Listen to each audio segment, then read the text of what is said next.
যে বলছে সে আমার পড়াটা বুঝে না, ওকে তোরা পচাস না। তোদেরকে একটা কথা বলি, এটা হচ্ছে লাইফের রিয়েলিটি।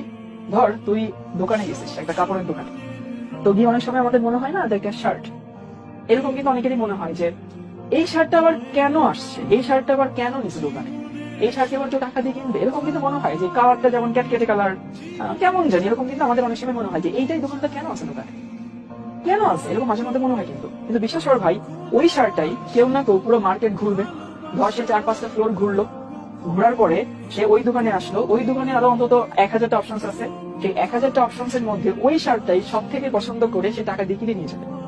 মানে আমি এটা বলতে চাচ্ছি হচ্ছে, পছন্দ অপছন্দ এইটা আপেক্ষিক জিনিস, বুঝছিস? স্টুডেন্ট টিচার এখানে কম্পিটিবিলিটি থাকা দরকার। যদি স্টুডেন্ট টিচারের সাথে কম্পিটিবল না হয়, তাহলে টিচার যতই ভালো হোক সে বুঝবে না, বা যতই ভালো পড়ায় তাহলেও সে বুঝবে না।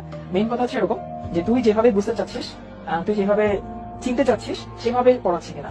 তো যে বলছে আমার ক্লাস বোঝে না, ওকে, এটা আমি আসলে খুব সুন্দর মতো পজিটিভলি নিচ্ছি, কারণ ওর হয়তো ওয়ে অফ থিঙ্কিং আর আমার ওয়ে অফ ডেলিভারি সেম না, এই জন্য হয়তো বুঝে না। বাট যে বুঝিস না তাকে আমি বলবো রেকর্ডগুলো একটু সময় নিয়ে দেখিস, এমন হতে পারে তুই কোনো ক্লাস মিস করছিস, এমন হতে পারে যে আমি যেভাবে বলছি তুই হয়তো আগে ভাবে পড়ে অভ্যস্ত না, বা এমন হতে পারে যে হচ্ছে তোর এই টাইপের জিনিস পড়ে অভ্যস্ত না, রেগুলার জিনিস পড়ে অভ্যস্ত। আমি যেটা দিচ্ছি সেটা তো কাজে লাগবে, মাথায় রাখিস। মানে সহজ জিনিস পড়ালে তো সহজই হয়ে গেলো, বাট পরীক্ষা তো কঠিন জিনিস আসে, ঠিক আছে?